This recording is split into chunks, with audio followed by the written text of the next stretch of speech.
మాజీ మంత్రి దాడిశెట్టి రాజాపై టీడీపీ శ్రేణుల దాడిని నిరసిస్తూ చలో తుని కార్యక్రమానికి పిలుపునివ్వడం ఉద్రిక్తతకు దారితీసింది. మాజీ ఎమ్మెల్యే జక్కంపూడి రాజా పార్టీ శ్రేణులతో తొలి వెళ్లేందుకు ప్రయత్నించగా పెద్ద ఎత్తున ఆయన నివాసానికి చేరుకున్న పోలీసులు అడ్డుకోవడం ఉద్రిక్తతకు దారితీసింది. స్థానిక దానవేపేటలో ఉన్న ఆయన నివాసానికి పెద్ద ఎత్తున చేరుకున్న పోలీసులు వైసీపీ యోజన విభాగం రాష్ట్ర అధ్యక్షుడు మాజీ ఎమ్మెల్యే జక్కంపూడి రాజాకు నోటీస్ ఇచ్చారు. చలో తుని కార్యక్రమానికి అనుమతి లేనందున వెళ్లడానికి వీల్లేదని స్పష్టం చేశారు.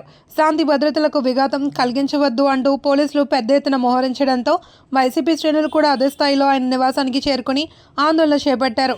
జక్కంపూడి రాజా మాట్లాడుతూ తుని మున్సిపల్ వైస్ చైర్మన్ ఎన్నిక నేపథ్యంలో టీడీపీ దౌర్జన్యం పరాకాష్ఠకు చేరింది అని, ఇప్పటికే 3 సార్లు ఎన్నిక జరగకుండా టీడీపీ గూండాలు అడ్డుకున్నారని ఆరోపించారు. వైఎస్ఆర్సీపీ కూటమి ప్రభుత్వం కక్ష సాధింపు చర్యలు దిగుతోంది అని, మాజీ మంత్రి దాడిశెట్టి రాజాతో పాటుగా మున్సిపల్ చైర్మన్ సుధారాణి, కౌన్సిలర్లపై అక్రమ కేసు నమోదు చేశారని ఆగ్రహం వ్యక్తం చేశారు. మాజీ మంత్రి దాడిశెట్టి రాజా చలోతునికి పిలుపు నేపథ్యంలో బయలుదేరితే పోలీసులు అనుమతి లేదని, ఎక్కడ పడితే అక్కడ వైఎస్ఆర్సీపీ నాయకులను హౌస్ అరెస్ట్ చేస్తున్నారని మండిపడ్డారు.